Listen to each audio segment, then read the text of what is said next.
Alright, this video is going to be a little bit on the long side, just getting that right out there in the open at the beginning. So bear with me. The topic here is energy resources, and really we could talk about this for quite a long time. I'm going to just give you the summary version. This is in your syllabus. It doesn't often make a huge appearance on the exams, but we need to cover this, and you definitely need to know the basics of how these energy resources can be used in order to produce electricity and some other useful energies. All right. So for each of these sources, for example, you can see coal here is what we're going to start with. We're going to mention whether it is non-renewable or whether it's renewable, and we're going to give some advantages and disadvantages and maybe some environmental impacts of each of these sources of energy. Okay? Cool, so that's where we're going. That's the plan. We're going to start with coal. All right, so here goes. Coal. Coal is it's a type of rock. It's found lots of places around the world. There's lots of coal, especially in the US and China. Those are the two biggest users, I believe, of coal power plants, especially China. China uses the most coal power plants of any country in the world. All right. Coal is basically, how do you use it? Well, it's a chemical form of energy. Coal can be burned, and it releases a lot of energy when it's burned. It's been used this way for centuries to produce heat. It's relatively recent, the last couple hundred years, that people have used coal in power plants to produce electricity. Right? So the basic idea is this. The coal comes down into the power plant. It's fed into the boiler where it is burned. All right, so the coal is turned into a powder. It's ground up into a fine dust and turned into a powder. It's burned in this chamber, and there are pipes that run through that chamber that contain water. The water is heated by this burning until it turns into steam. The steam is pressurized. The pressurized steam is used to spin this turbine. Right, as the steam flows through here under pressure, it causes this turbine to spin. That causes this generator to spin. And we'll talk about this at near the end of the year, actually. Definitely second semester. It powers a generator. All right, the spinning of the generator produces electricity. That goes to a transformer, and then it goes on to the electrical power grid. All right, that's how a coal-fired power plant works. This is a picture of what one might look like. All right, you'll see that it's located next to a river. That's important because the river water is used for cooling of certain processes and for the water that makes steam and so on. All right, so what are the impacts? There are kind of a lot of impacts of coal. In my opinion, the most significant are that it causes pollution in the air. Pollution of the air, pollution of the water in terms of heating this water up, which is not good for the aquatic life, plant and animal life in that river. So warm water is not great for animal and plant life, as it turns out. Right? And then some of the pollution in the air can turn into acid rain, which is, again, bad for the environment nearby the power plant. Okay? So in my opinion, the pollution is the biggest thing that's going against the coal-fired power plants. A lot of scientists now want to tell you that the carbon dioxide that's released by burning coal is causing climate change. The scientific data to prove that is extremely lacking, in my opinion. But if you talk to anybody, well, if you talk to most people, they're going to claim that CO2 is totally awful and it's hugely impacting climate change. I find that to be a very difficult case to be made just from the actual scientific data, but that's me. Okay, so next we want to talk about oil, which is very similar to coal in the way that it's used. In fact, there are some oil power plants that run almost exactly the same as a coal power plant, except they use oil as the supply of chemical energy rather than the coal. All right, oil is drilled by oil rigs. This is an offshore oil rig. They also have oil rigs that are just, over the ground and drilled into the ground. This is, of course, refined fuel, which is being transported to a Shell gas station. So one of the main ways that we use oil is for transportation for fuel. Jet fuel, car fuel, truck fuel, all of those things use oil. So the main way that we use oil is, again, transportation. Okay, so it's burned in your car engines, and then your car engines release some pollution, again, into the atmosphere, just very similar to coal. All right, so the main impacts are air pollution. All right, there's also carbon dioxide that's released when you burn oil. So again, same claim with regard to climate change. Again, same comment. I find it very difficult to show that our burning of carbon dioxide is causing any change in the climate. The data just is not there, but you know, whatever. We'll leave that aside. A lot of people will tell you that carbon dioxide is causing climate change. All right, us burning it by oil and coal. Another major impact is that when oil is being transported around the world, sometimes there are oil spills. If there are tankers that, you know, get into a storm or hit a reef or things like that, they might rip open their hold, and then the oil spills into the environment, and it's really bad for wildlife, basically, when that happens. Another major example was that that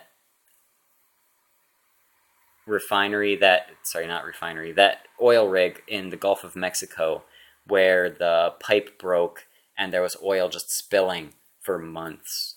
I think it was months, definitely weeks, into the Gulf of Mexico, and that had a huge impact on the wildlife there. So oil spills are a big deal. Now quick, here's a few advantages of, you don't hear this a whole lot, but the advantages of oil and coal. They do have some very significant advantages. That's why they're used so heavily to produce electricity around the world. All right, the main thing is that they are extremely reliable. These sources of energy are very reliable. You can keep the plant running. You know, the coal power plant can just be kept running and running and running, and it provides a steady, predictable, reliable source of electricity for huge numbers of people. Right? These forms of energy have been used for a long time. They're well established. They're very well understood. The infrastructure is in place. We know how to build these power plants. We know how to use the energy. It's been done for decades now, and so it's very well understood. It's very inexpensive, so it's economically one of the best ways to produce electricity. It can be produced and used on a large scale, and there's a lot of fuel. You'll hear people talking about how fuel is going to run out. The current usage rates of oil and coal indicate that it's going to be a while, probably more than 100 years, before our known supplies of oil and coal are going to run out. So those are all some of the advantages of oil and coal, and that's why they're used so often. Okay, the third thing we want to talk about is nuclear power. Nuclear power basically uses a process called nuclear fission, which we'll talk about in a different video. We'll talk about that later. There's a unit sort of on nuclear sort of stuff. So we'll deal with that later, what it actually is. But this is what a nuclear power plant does. It uses nuclear fission in the reactor vessel here. The nuclear fission releases heat. All right, and that heat is used to boil water and produce, get really hot water. All right, so then that hot water is, pressurized inside this chamber here, and it's just kept in there. That water never goes anywhere. It just stays in that reaction chamber. Okay, then the hot pipes here come into contact with some water in a totally separate chamber. All right, because of course the water in here is going to become radioactive, and we don't want that to get out. So this whole section here is isolated and just kept separate. But the heat can be exchanged through this part right here. So the heat produced in there gets exchanged here into this chamber full of water. The water there gets really hot and it's boiled into steam. The steam is pressurized. You might recognize this from the coal power plant. The pressurized steam is then fed into this area where there's a turbine. The turbine will spin. That in turn spins a generator, and the spinning generator produces electricity, which can then be sent out and used by cities and so on. All right. After the steam is used, it's condensed back into water, and then it's recycled and fed back in here where it becomes steam again. All right. Cool. So that's the basic idea of how a nuclear power plant works. This is a picture of a typical power plant. These are the cooling towers right here. Those are sort of the iconic image of a nuclear power plant. Over here are your power lines and your transformers and so on right there. Some rest of the machinery, boilers and so on. The reaction chambers are going on in this area. Okay, so what are some advantages and disadvantages? Well, the impacts are that there is nuclear waste, right? And then that has to be disposed of, and it stays radioactive and dangerous for kind of a long time. So the waste is a problem for nuclear power plants. There's also the possibility of disaster, although there is a very small chance of disasters occurring with the nuclear power plants. There are all kinds of safeguards in place to prevent any kind of meltdown or release of radioactive material. And then the coolant water that's released back into the environment it can be bad for plant and animal life that are in streams or rivers nearby. Warm streams are not great for plants and animals. Just the reasons for that I'm not going to go into, but it's not great. Okay. Again, possible disasters. There's only really been 3 that I know of, major nuclear disasters. One of them was in the US. One of them was in Russia. That was called Chernobyl, and we'll talk about that later. And then the third one was Fukushima in Japan, when then there was that huge earthquake and tsunami and everything. That's just such an unlikely event. But it basically takes something like a tsunami earthquake to really cause the release of nuclear waste into the environment. All right. Advantages, there's no air pollution whatsoever. There's no carbon dioxide emitted, which is great for people who think that causes global warming. And the fuel is very inexpensive. Running a nuclear power plant is cheaper than running a coal power plant. Another disadvantage is that it's much costlier to build a nuclear power plant than it is to build a coal power plant.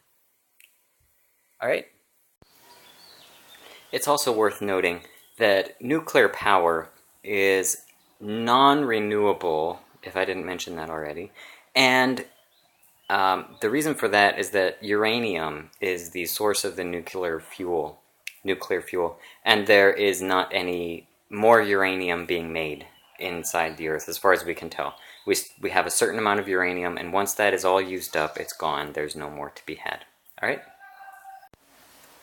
All right, so let's move on to another kind of power plant. This is called a hydroelectric dam, and the way this power plant works to produce electricity is that you basically have a large structure that's built across the path of a river.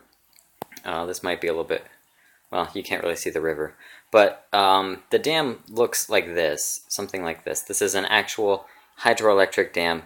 It's built there across the path of a river, and back behind the dam, over in this area where you can't see back here, there would be a large lake that forms as a result of this thing. This is a schematic form of the dam, sort of a cutaway view of what it might look like inside. And it also shows a way that some dams try to prevent the adverse effects to fish. In fact, I'm sure almost all of the dams have something like this. Anyway, so the basic idea is that water builds up on this side of the dam. It gets higher than the water level on this side. Water, as you might know, tries to, quote, seek its own level. So water wants to be level. It wants to be all at the same height as any other water that's nearby. So the water up here is going to flow downstream, downhill, right, to try to even out with the water down here. Of course, it won't be able to because of the dam, but it tries anyway. So the water level is way higher on this side, so it's going to flow down over to this side. All right. Basically, it's like you have gravitational potential energy up here at the top of this side of the dam, and then you can lose that gravitational energy down to whatever the water level is on this side of the dam. So water flows downhill through the dam, and as it flows through these conduits here, through these pipes, there is a turbine that's set inside the water, and that turbine will spin as a result of the flow, the water flowing through here. So the turbine's going to spin, and again, there's going to be a generator here. The generator is going to be hooked up to some power lines, and the electricity will be sent out to the people who use it, houses and businesses and so on. Right? So that's how it works. Water flowing through here, basically falling because of gravitational potential energy, will cause this turbine to spin. Right? Now it's worth noting that here in this part there is this fish screen, a rotating fish screen. So any fish that come along here and might get sucked into the turbine, they get caught up by that screen, and they get sent up into this part up here. Right? So they get sent in here, and this is basically a pipe that flows down along the side of the or along under or beside the dam, and then it comes out over here.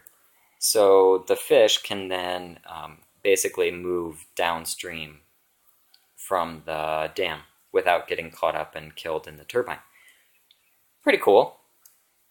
So what are some advantages of this? Some impacts, some advantages. Well, major impacts. There are some serious environmental impacts of hydroelectric dams. They disrupt the flow of the stream or river. The sediments and dirt build up on the top side of the dam. So up here, you get a bunch of sediment buildup that would normally flow downstream, and that can affect coastlines and things like that. It also disrupts ecosystems, and it can disrupt the flow of basically fish who might need to go upstream, are going to have a hard time, obviously, if there's a giant dam in the way.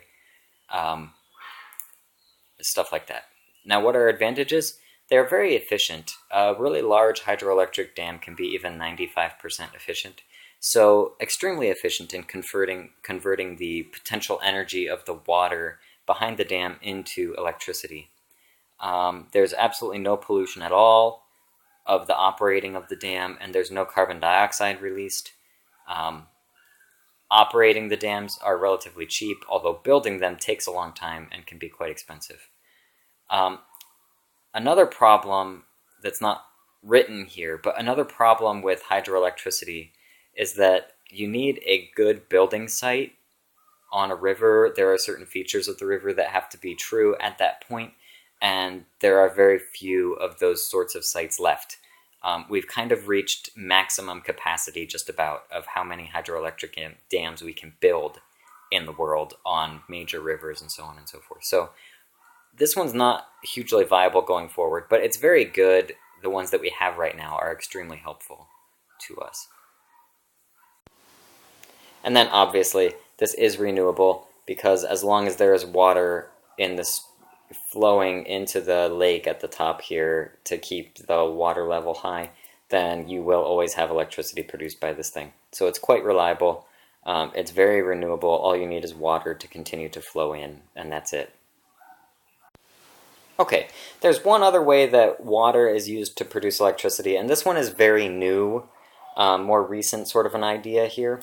So I'm just going to spend a little bit of time talking about this. There's not a whole lot of information I could find that was good for explaining this, but this is tidal power or wave power.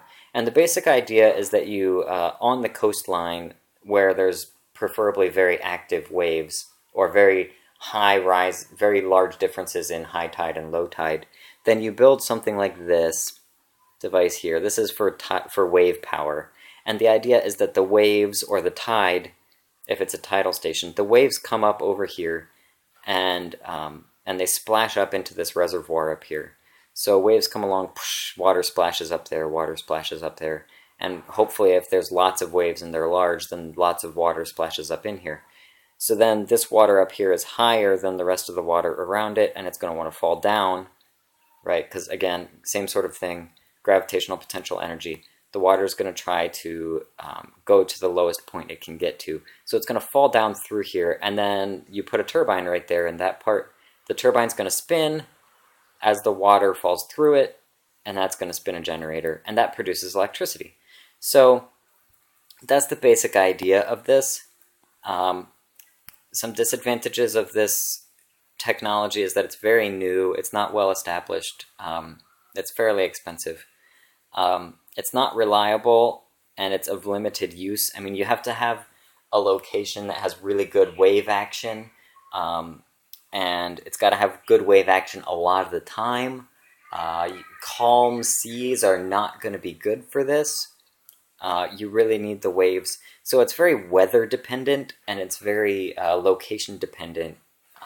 There's going to be a very limited number of places that you can have this kind of power. Obviously, the advantages are very large in terms of the sorts of negative impacts that a lot of other technologies have. Pretty much this one doesn't have any of those. There's no environmental impacts that I know of. Possibly some fish might get caught in there. I don't really know. Probably not. I don't think fish generally end up in the tops of the waves. There's no pollution, there's no kind of fuel being burned. You don't have to, basically you set it up and it runs itself. You just have to do maintenance. So anyway, seems like a pretty good thing, but again, it's unreliable, it's weather dependent, and you can only do it in a very limited number of locations. Okay, so this brings us to geothermal, which is a really interesting resource, energy resource, because the Philippines is one of the major utilizers of geothermal energy. So I think it's well, I'm not going to put numbers on it, but one of the major countries in the world that uses geothermal power is the Philippines. So you might find that interesting. What is geothermal power? Well, geothermal power is basically taking advantage of hot rocks that are below the surface of the Earth.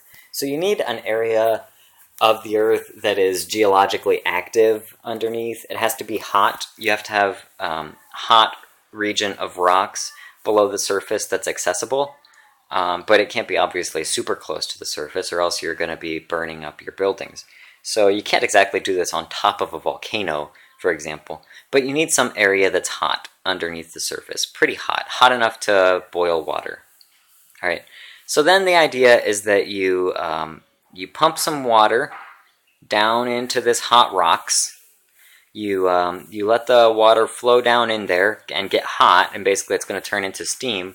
And then you have another set of pipes that pump the steam up, and then basically the steam is pressurized, and it's going to be used to spin a turbine, and the turbine's going to spin a generator, and the generator produces electricity. Right?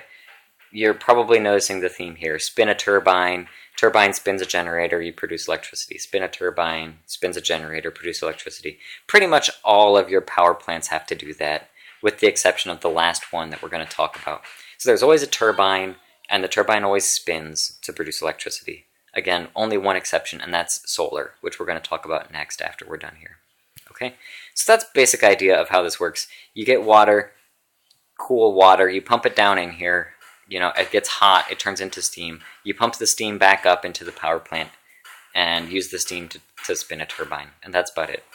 That's a picture of what a functioning geothermal power plant looks like. So what are the disadvantages? Well, it is very limited, the number of places where you can build a geothermal power plant. You have to have the hot rocks, and there's not a huge number of places in the world where that's possible. You can end up using up the hot rocks if you're not careful. If you pump too much water down in there, you're going to cool off the rocks too fast, and then the whole power plant becomes useless because you've cooled off the rocks. They're not hot enough to make steam anymore, and bam, everything shuts down. So you have to be careful how you use it, and building the power plants in the first place is a little bit costly. So once it's up and running, there's very little pollution. There's no carbon dioxide released. Sometimes there's some gases released in the initial drilling of the wells here, but otherwise pretty much no pollution. There's no pollution from the operation of the plant. It is reliable electricity as long as you don't overuse it, and there's no fuel that you have to pump in. It's just the water, so it's efficient and clean, and it's a very good power plant for places that are suited for it, but again, very limited locations that can use it.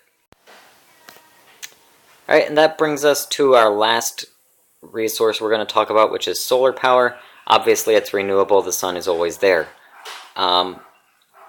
Basically what you've got is two options for making a solar power plant that produces electricity.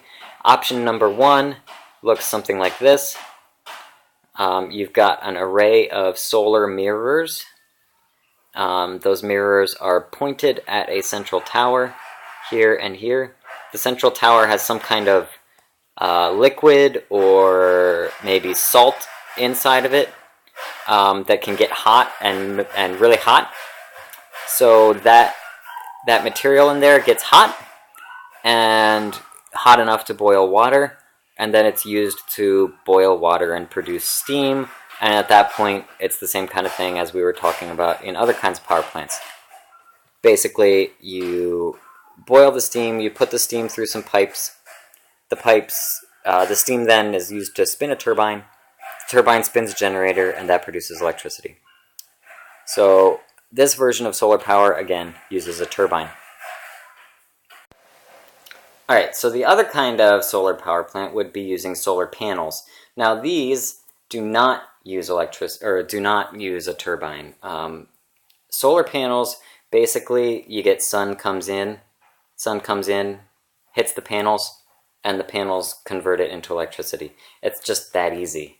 The sun hits, the sun's energy is absorbed, it's converted into electricity directly by the solar panels, and then all you have to do is hook up some power lines and put the power into the grid, and that's about it.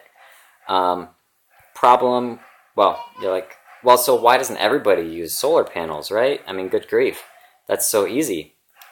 Well, here's the thing, alright, so you've got disadvantages to this. It's unreliable, you need, Alright, so you need the sun to be out, first of all. It has to not be behind clouds, alright? Otherwise these things don't work very well. It's very location dependent because you need a place that has very few clouds, lots of sun lots of the time. Otherwise, you can't obviously absorb the sun's energy if it's not out. So that's a problem. There's not a huge number of places that can do that. Oftentimes it's deserts where they put these kinds of power plants. All right. It's extremely expensive right now to build solar panels and these sorts of solar mirror power plants. These things are the most expensive sorts of ways to get electricity. So that would have to improve before this would be a real viable option long term. Some advantages are that there's no pollution or environmental impact aside from using up a lot of land space. All right, so they take up a lot of space. That's another disadvantage. Another advantage is that costs can improve. We could get better at doing this over time. And it is usable in places that are off-grid, quote unquote.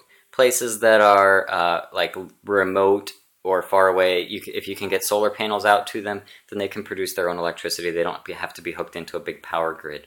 So anyway, those are some of the big advantages and disadvantages of solar power.